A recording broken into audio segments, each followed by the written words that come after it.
Ciência e Fé começa agora, hoje especialmente um Ciência e Fé menor.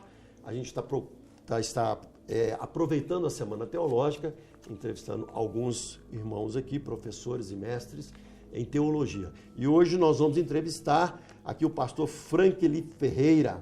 Pastor, tudo bem? Tudo bem, pastor Silvério. Um prazer estar com vocês aqui. Formado em teologia na Escola Superior, na Universidade Presbiteriana de Mackenzie, e mestre em teologia pelo Seminário Teológico Batista do Sul do Brasil. É diretor e professor de teologia sistemática. Sempre muitos anos de teologia. Já desde que eu me formei no seminário, em 1996, já dando aula e preparando materiais, escrevendo materiais para publicação, então já algum tempo. E hoje você é pastor da igreja? Da Trindade, em São José dos Campos, e sou diretor do Seminário Martin Butzer, que é ligado a uma instituição maior na Alemanha. É uma igreja independente? É uma igreja independente. Hoje tem muitas igrejas boas independentes no Brasil, né? Deus às vezes chama algumas pessoas com um chamado. Talvez o modelo denominacional um pouco desgastado, algumas questões não resolvidas dentro do modelo denominacional, né? Então, algumas pessoas fazem a opção de caminhar de forma independente das grandes denominações, né? A gente pode até falar sobre isso, né? Também nos Estados Unidos existem grandes igrejas independentes. Sim, um fenômeno hoje, mega igreja, né? Que substitui as denominações de certa forma, né? As mega igrejas, né? Elas acabam sendo autossuficientes, tendo igrejas ou congregações agregadas também, né? Então elas acabam suprindo o que uma denominação oferecia no passado, né? É interessante, pastor Franklin, que também dentro da própria denominação surgem aquelas igrejas que não andam naquela pegada da denominação, como é o caso nosso aqui da Batista Getsemane, que é um fenômeno, porque nós estamos aqui no fundo de um bairro, em frente à pista do aeroporto de Pampulha, tem uma linha de ônibus, são 40 mil pessoas passando aqui.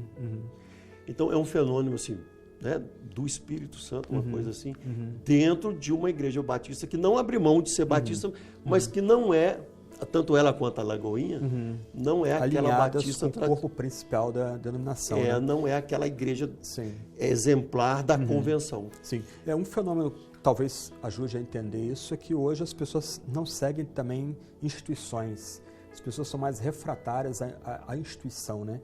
Então elas se identificam muito com a pessoa. Então o obreiro, o pastor, ele ganha um destaque e as pessoas seguem-no, né? E segue o movimento que está ao redor dele também, né? Tem afinidade com ele, gosta da ministração, da pregação dele. Né?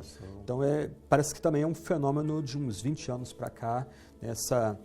Esse fenômeno da mega igreja e também da fidelização a um obreiro, a um pastor, né? E isso tem acontecido nos Estados Unidos, tem acontecido aqui na Argentina, no Chile. No exterior, na Europa também é a mesma coisa, né? Um fenômeno parecido.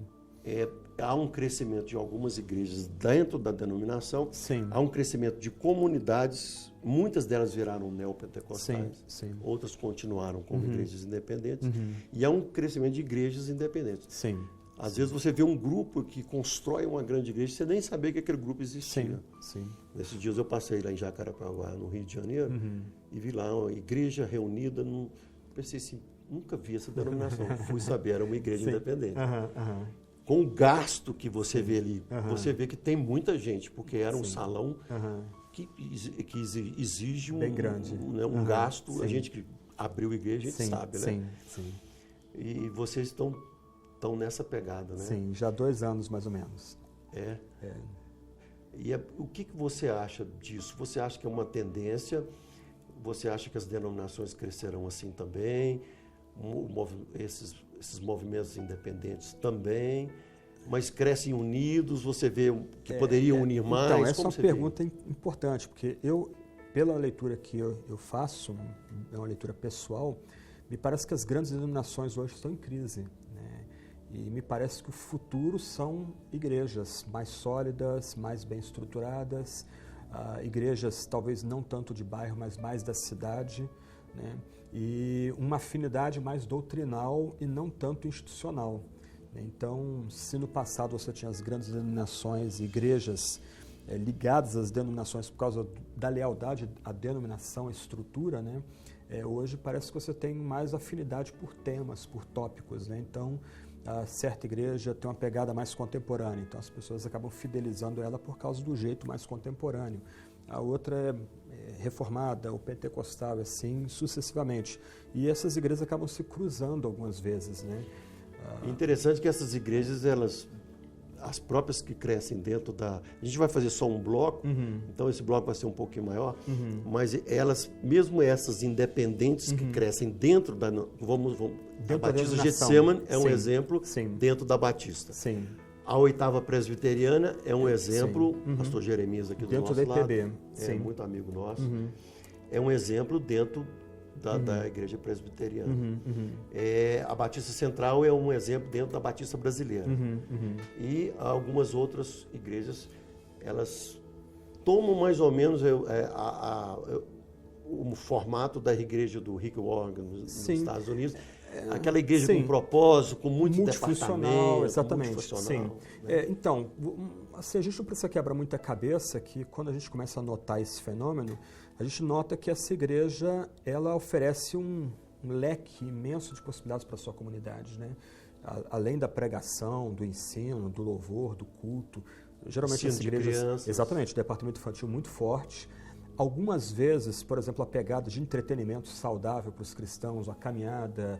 Então, esse tipo de mega igreja acaba suprindo uma carência que igrejas menores não conseguem suprir, porque não tem a mesma estrutura, e elas acabam ganhando um destaque maior do que a própria denominação, porque a noção de lealdade à instituição hoje está em xeque, né? As pessoas seguem pessoas, elas se fidelizam a pessoas e ideias, não tanto mais à instituição, né? Estão mais leais à própria Bíblia. Sim, né? Mas assim, só para reforçar o meu ponto aqui, uma pesquisa rápida, por exemplo, em Facebook, Twitter, Instagram. O que tem mais seguidores? O perfil do obreiro local ou da própria igreja? Então, isso só reforça o meu ponto aqui, né? Que hoje as pessoas vão, olha, fulano prega a Bíblia. Ele é um cara sério. E a igreja dele tem uma boa estrutura. Os meus filhos vão ser bem cuidados. Bom, eu posso rodar 30, 40 minutos, mas eu vou para essa igreja que vou ser bem cuidado ali. A igreja dá uma boa estrutura, né? Então, não é mais a igreja...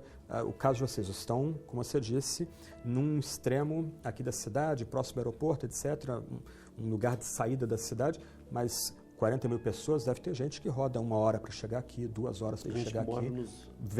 Exatamente, mora às vezes no município próximo e vem para cá. Por quê?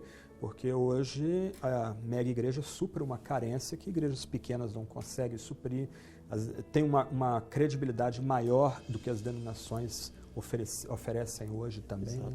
Então é um fenômeno bem curioso, o fenômeno das mega igrejas hoje.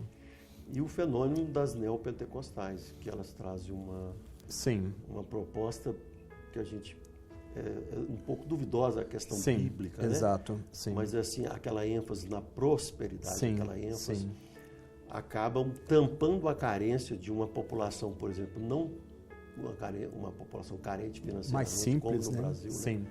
É porque assim, no caso das neopentecostais, ainda que a gente discorde aí da teologia deles, eles estão entrando num espaço que o Estado não entra, as igrejas tradicionais às vezes não entram. Exatamente. E um caso, assim, um ponto curioso, apesar da gente discordar da linguagem, das promessas que às vezes não se realizam, eles estão dando algum tipo de esperança para pessoas que estão à margem da sociedade, né? É isso que é curioso, que a teologia da libertação, de fundo marxista, ela surge, a proposta dela é atender os pobres, só que ela não oferece transcendência.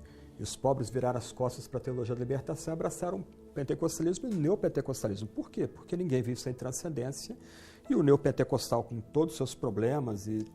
tenta resolver os dois lados. Está oferecendo lá, olha, se você orar, Deus vai trazer cura. Não tem posto de saúde na comunidade, não tem ensino na comunidade, o Estado não entra na comunidade, então está lá oferecendo proteção, oferecendo cura, intervenção de Deus, dizendo que Ele é querido, né? O Criador do universo ama aquela pessoa ali que está abandonada pelo Estado, né? Então, acaba que, olhando supre uma carência, sociologicamente, né? O neopentecostalismo pensa, a gente pode, por exemplo, pensar, né, o impacto de a economia que os grupos pentecostais e neopentecostais trazem para o país. A pessoa está ligada à igreja, ela se disciplina, ela poupa o seu dinheiro, vai gastar o seu dinheiro não com bebida, com drogas, mas vai gastar o seu dinheiro com seus filhos, vai investir neles para, em uma geração, eles estarem fora dali da favela, daquela comunidade. Acaba cumprindo um fator social. Sim. Mesmo que biblicamente deixa. Exatamente, a gente possa fazer críticas, né, mas no final acaba criando... impondo ou trazendo, aliviando um fardo do Estado e trazendo economia que não dá nem para ou talvez vai desaguar lá na sua igreja.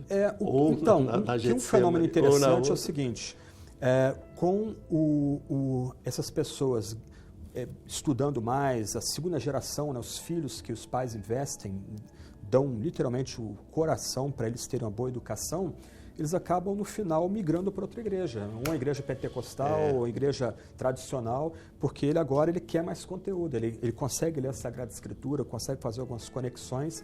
Aquilo que ele recebia na igreja neopentecostal não é mais suficiente. Né? Mas, pastor, nós temos que terminar. Né? Prazer estar com você. O pastor vai subir agora, nós estamos aqui no estúdio, ele vai subir agora e vai pregar. E o pessoal já veio buscá-lo ali e está uma rapidez. Pastor Silvério, mas muito obrigado pelo próxima vez convite. Eu gostaria de entrevistar. Vamos falar de história da igreja. Seria um prazer. Falar de seminário, importância da teologia. Deus abençoe. Então, Deus abençoe. Muito obrigado. Uma boa pregação lá Muito agora. obrigado, meu irmão. Pastor Franklin vai estar conosco aqui. Batista Getsemane, sob a coordenação do pastor Jorge Linhares. É o Ciência e Fé aqui com Silvério Pérez. Paz.